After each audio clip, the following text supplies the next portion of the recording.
We're going to dive right into a fireside chat with Chris Epple. Chris is the Vice President of Marketing Americas at Harman. Chris, thanks for joining. Welcome, Chris, everyone.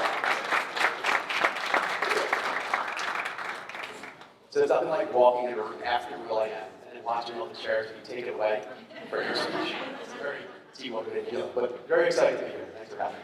You got to start somewhere, right, Chris? So why don't you tell us a little bit about your role at Harman when you joined and what you really focused on this year?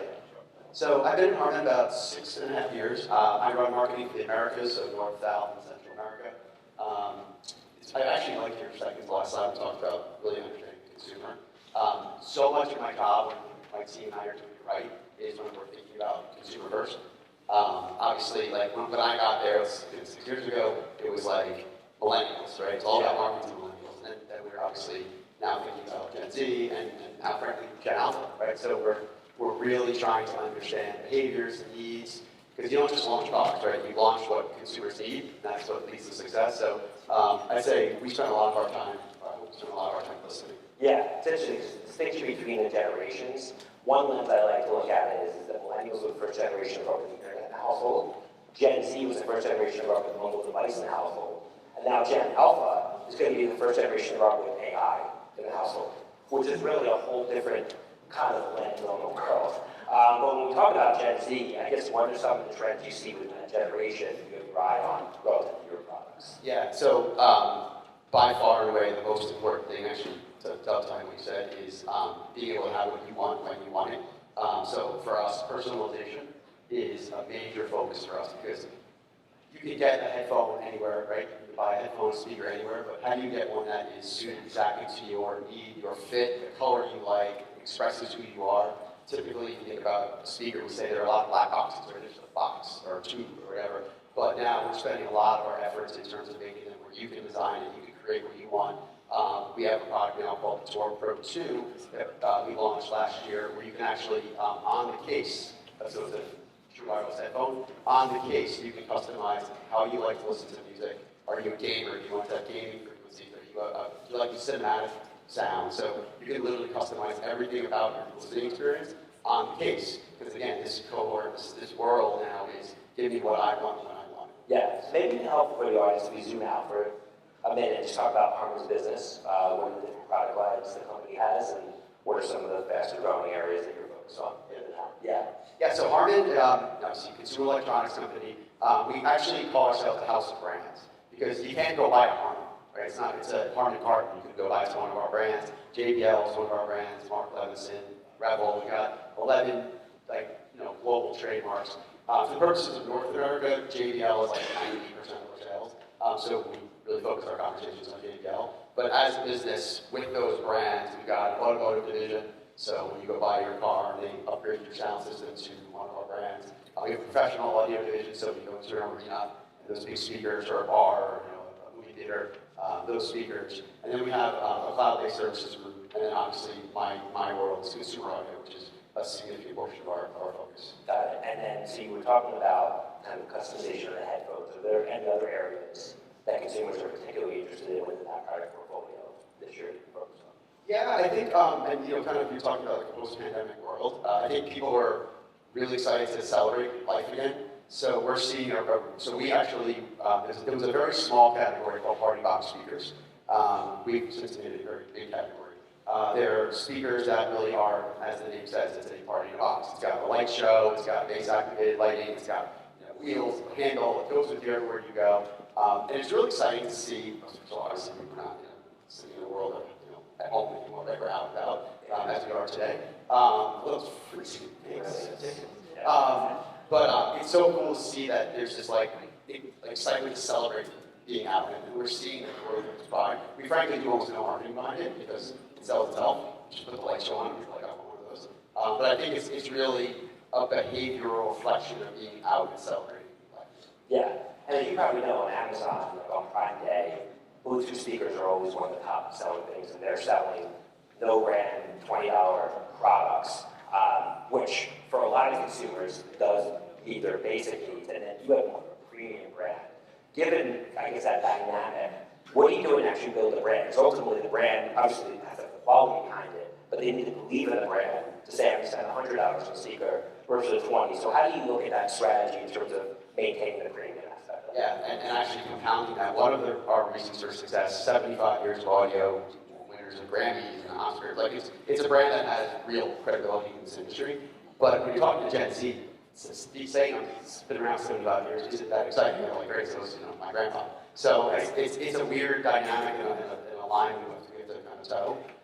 But really, I mean, it's around feature benefits that consumers want. So voice right now, huge business. We launched these products in the voice world, right, where you can talk to Alexa, you can talk to Google to order your products and listen to your music on demand. Waterproof, huge for us, functionality. Battery life is a big one. But again, I'll go back to it. And I'm not sitting here and plugging products, but like our new app that we've launched, the JBL One app, you can customize everything about your listening experience. And even on your Bluetooth speakers, you can sync them all up in the app. So again, I think it's giving consumers the ability to have what they want. Yeah. It's always going to be kind of the top of the ladder in this world. We're living on demand and give me what I want when I want it. It's interesting. So I have a JBL portable speaker, but in the home, I use Sonos because they kind of create like a network and they're connected. So when you look at the future of your go-to-market strategy, are you very much looking at trying to have some kind of ecosystem where the speakers are part of kind of the home and road experience? Yeah, and we've launched a line of Wi-Fi speakers. We have a product called Authentics right now, which is very much in that space. But one of the interesting lanes or a lane that we find very important is launching things that you have the ability to be good at. Right? We could certainly launch a Sonos tomorrow, right? And so if anyone wants the money, they can figure out to make one. But how do you really build credibility for what you're good at? So, we've had some things we've done that haven't been successful. We know that the ecosystem is a huge part of people's lives, which is another reason why we made this app kind of your walking, your mobile version of it. But it's also trying to stay in the lane that you're good at. Yeah. They're not cheap too. Yeah, absolutely, yeah. Students. So when you think about voice, have you seen the movie Her? Can you see the movie Her? It's like a movie so it's a movie where someone falls in love with their technology. It's like AI before there was AI, and the voice the guy falls in love with is Scarlett Johansson's voice, which I probably fall in love with too. But when you talk about AI and sort of its integration with your voice products, is that along the lines where you see things progressing to for your events? Yeah, and your AI slide also had a lot of thinking to your slides. It's figuring out how to do it right. Yeah. Because it's real easy to jump in, right? And just try things, and hopefully fail quick and cheap. It is hard to do that when you're in a business where it takes years to develop your products. Because consumer electronics are not just launching tomorrow, change your flavor. It's quite an undertaking. AI is one that we're watching, we're thinking about, we're integrating slowly and carefully. I do agree with you that there's kind of a balance of how to use it for function versus where it can get really dangerous and scary. Yeah. Privacy certainly is going to be a factor there. So we're involved but very careful about it, which is also scary because you got to quit, right? You have to move to speed of culture.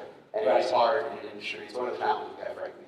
We work in an industry where it takes years to develop products. So how do you go quick? How do you follow trends when you know it takes sometimes 2 years to develop? Yeah.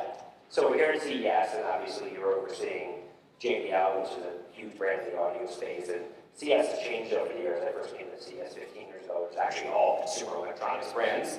And now it's every media company, CPG, et cetera. But you're one of the few people that actually, should have been here 15 years ago and still should be here today. What do you look for when you come to CES, and what are some of the things that you have your eye on specifically in terms of new innovations that you think that implications to your business or just generally to the consumer? Yeah. No, and actually, it's a funny point because a lot of us, I guess, here in the media industry, and you get all these calls. Hey, you want to grab a coffee? Like, we're working. Like, we're in this the CE part of our job. It's like so we're actually all day. I was allowed to have good behavior for this because we basically have we're hosting customers all day. Yeah. We're doing Virgin, where we've been for like 20 years. But in terms of your question about what we're looking at is it's not just like go check out the other consumer electronics. It's actually what are other brands in other categories doing? What are the need states that brands are addressing?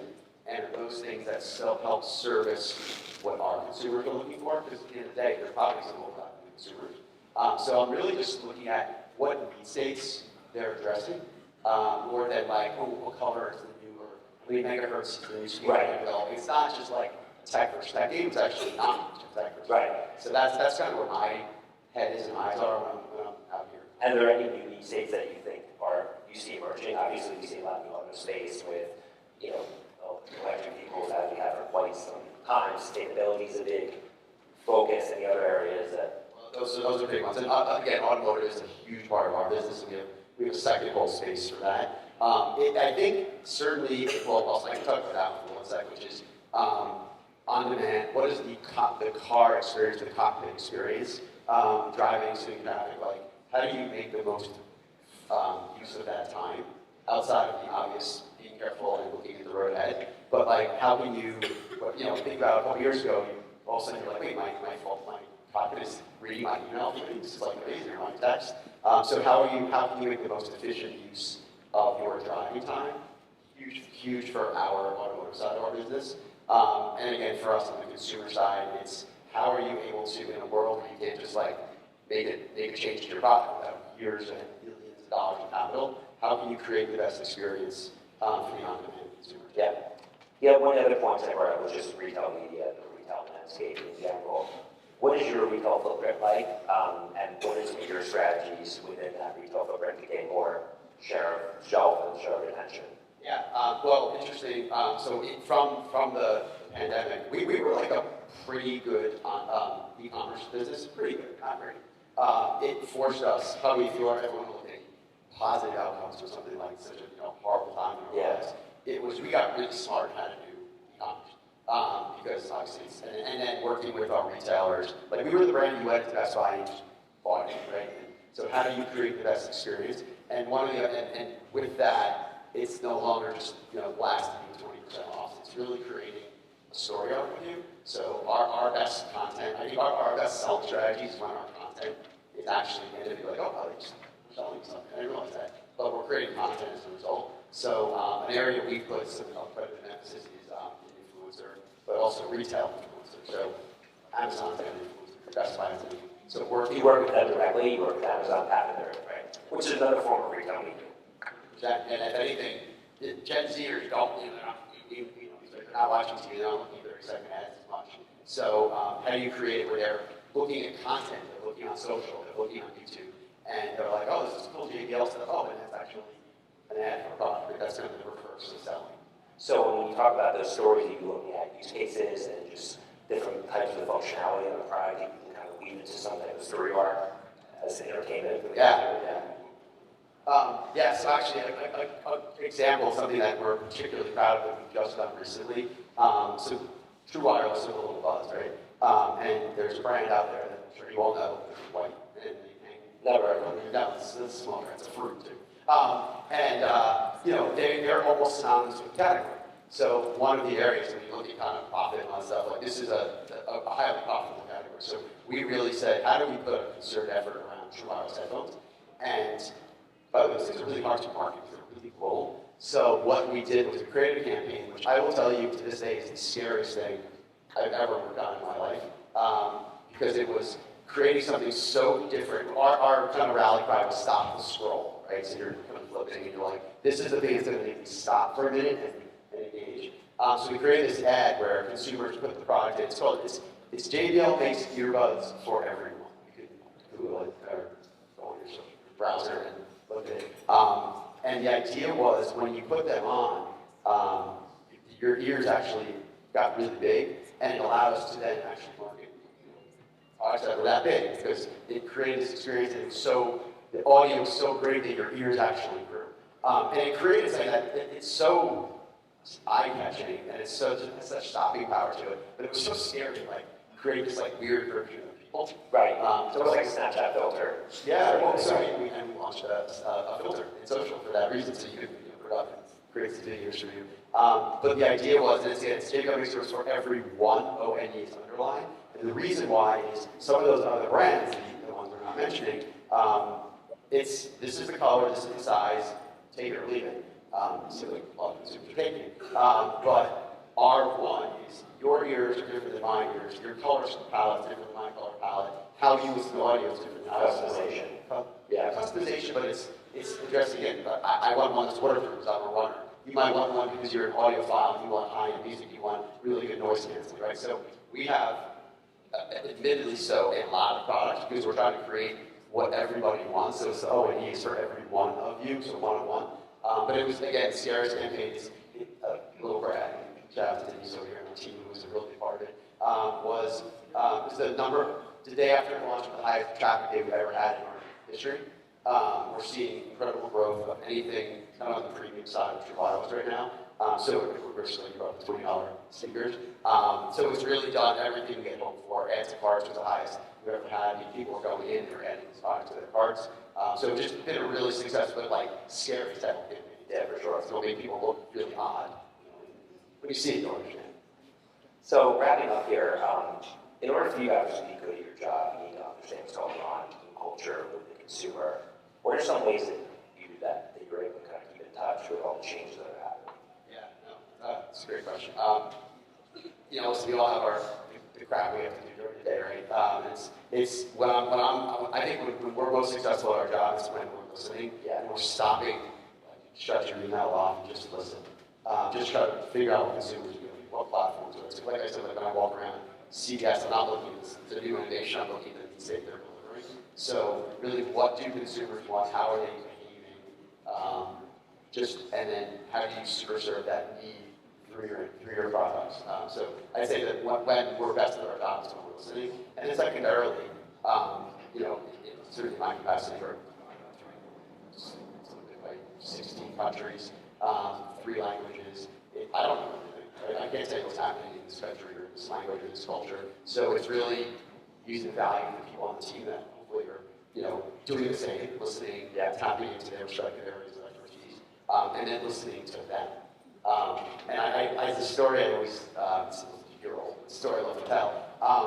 Doja Cat was an ambassador of ours, and we worked on a campaign with her last year where she bastardized the name of our product, JBL. She called it Jibble. And I say, like, if anyone ever gave me a brief and said, hey, we're going to completely tear apart your products that for 75 years are good for, it's going to change. And by the way, JBL is a person, James B. Lansing. So we're just going to completely change everything about it. We wouldn't have said any marketer in the room was like, oh, it's a terrible idea. But the reality was, Doja knows how to create for Doja. Doja knows what her fans want. And that's what some fans may be calling you too. Right. Well, now it's when you go on social, people literally will look for a Jibble, or they'll direct DM us looking for Jibbles. Like it's amazing, but it's listening. It's like letting her do what she does best. I can't tell you how Doja Cat's fans want you for Doja, but Doja. So listening and trusting are like the most important parts of I think of marketer's job. It's really interesting because I was chatting with the new CEO of Taco Bell, and he had a very similar experience with Doja Cat on social media, where she interacted with the brand, and as a result, they brought her in for a campaign. So it's just similar. That's interesting. We've spoken to that. We're both in that same zone of life. And I'm sure it was a similar answer. But they probably sat in a room with a bunch of marketers or on a Zoom call, like, should we do this, right? But smarter than to say yes also. Yeah. I can't tell you. Well, they say your brand isn't what you say. This is what other people say when you're not in the room. So I guess you're Jibble. So I think we want to try to open up for questions if we had time. So I don't know if anyone in the audience has any questions here on this early Vegas morning. Here we go, Jeff. I got a comment first. I just got back from Stowe, Vermont skiing, and the amount of Jibbles that I saw on the jackets out there. My kids too, 17 and 12-year-olds. And then also my 17-year-old wants to go to your snow party, apparently. But tell me, is that brand activation? You guys are building that into your marketing? Yeah. So that's up in Fall Toronto, by the way. So because you're paying for the plane ticket. So we've done. It's actually pretty cool because we have a couple of 10, 12 events we do. Still party being one in Europe, and then in the US we do one called JBL Fest. And what it effectively is, it's kind of like it's everything we want. So it's actually a veiled sales incentive program. We're working with customers around the world, and they're selling in programs to their consumers. So like, for instance, a retailer out here, they opt in It could be sell the most headphones in the month of June, and your top 2 sales reps will come to JBL Fest. So when they're there, they're actually consumers, right? So they're taking off their business hat and they're having a great time. And then we bring in an army of influencers, press, celebrities, ambassadors of ours. Snow Party follows a similar model where it's an event done out of Europe where it's, enter for a chance to come to Snow Party.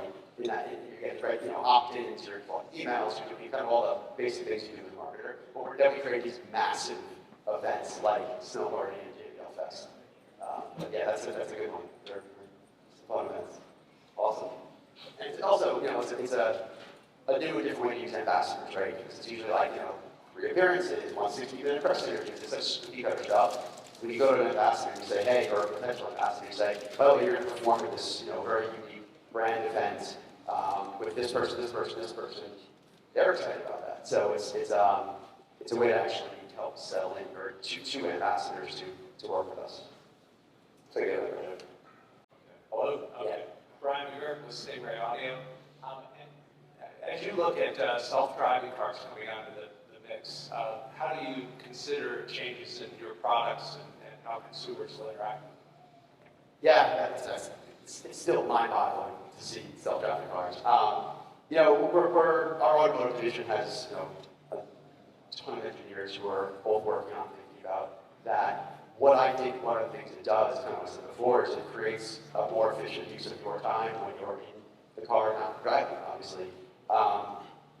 So I look at it not so much as, obviously it's a technology, right? But it's the need state it's addressing, which is allowing you to be more efficient in that. So no one's excited to go to the car and drive to work, right? But like, this allows you to be more efficient in that time. It's kind of like working from home, right? You can save that extra hour. So, it's certainly a core part of the technologies that we're doing. But again, pardon the pun here, staying in your lane, like, we're an audio brand at heart. So for us, it's still so important to make sure we're creating the best audio experience and the best in-cabin experience through audio. It's interesting now I say, when I look at some of the things that weren't successful for our company, just about 2 years ago, we went way out of our lane and tried to launch kind of a product that's kind of in the power bank, that area. But we're sound, right? And so we veered way out of sound and realized that we're a sound company. That's what we're supposed to be doing. So that's also like against the, what someone else is doing. Like, there's lanes. And so we try to veer a little bit. We've seen that a lot when TV companies try to create software and terrible interfaces. Companies that make TV components take that.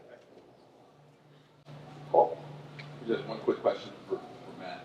You mentioned everybody talks about retail media networks. Yeah. And you mentioned that it's at a tipping point where brands may be pulling away from it, but yet the marketplace talks about how it's going to grow. So if that's true, that's interesting. Do you feel that bodes well for companies that do, say, in-store advertising that aren't forcing the brands to participate, on their platform? So I definitely don't think brands are pulling away from it. I just think there's a friction there. And the friction is that brands know now that they need. We went from brands knowing that they need to do it, now brands feel like they have to do it, and retailers sensing that. And while their margins are getting compressed because of rising commodity costs, they are trying to squeeze more and get more back from the manufacturers, and that's creating a tension point. So that's where I think something's going to tip at some point, and it is kind of an unfair marketplace advantage, which it's not to say they're leveraging it, but it's something that I would just have my eye on. I also want to think about retail media. Like, the old world was buy an ad, right? Buy a banner ad on whoever's site. One of the areas we've tried to be a lot smarter with is creating programs. So it's that whole idea of like sell people, they don't know what's being sold to. So going back to JBL Fest, we work with a lot of those major retailers where they're creating programs on their platforms, which are all designed to bring excitement to awareness to, or even trips to JBL Fest. The Amazon influencer idea is a great example. We did an Amazon influencer program with the Grammys as well, where all their influencers were at the Grammys enjoying the JBL experience. So we're building our brand through the retailers as well. Yeah. Any other questions? Yeah, just a quick one. How does retail theft play into what a company like Harman does, or some of these other suppliers? Because you're dealing with having to replace commodities, and retailers are locking stuff up. They're out of the consumer's purview, so just see Yeah, that is a fantastic question. We talk about that a lot. Most notably on our displays. So one of the areas we call active displays, where you can press the buttons and listen to the audio.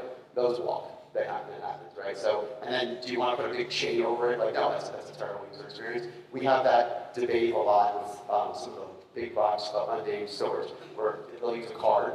You go and bring the card up and say, hey, this is the cool box that I want to buy. Personally, just one person's point of view, I'd rather have theft than It's a cost of doing business. it's a cost of doing business and create a horrible user experience where we look like we don't trust our consumers. And in some of our other regions where there is actually more of that, you'll see that there's humongous locking mechanisms. And it looks like we're saying, hi, we don't trust you, but press this button. And I actually believe, like, I'd still rather create the best experience and figure out how to deal with the cost of doing business after. And it's a huge issue in all of the categories, like CPG companies and, a lot of their channels, CVS, et cetera. You see shampoo and soap in major cities locked up, and the consumers can't even actually grab it. And I do think it's very much correlated to what I spoke about in terms of rising debt amongst consumers, and there's a lot of consumers are struggling, so I think it's going to be an ongoing issue. Certainly it should. He's going to get one to everybody. Oversight. Cool. Well, thank you very much, Chris. Really appreciate it. Thanks. Thanks for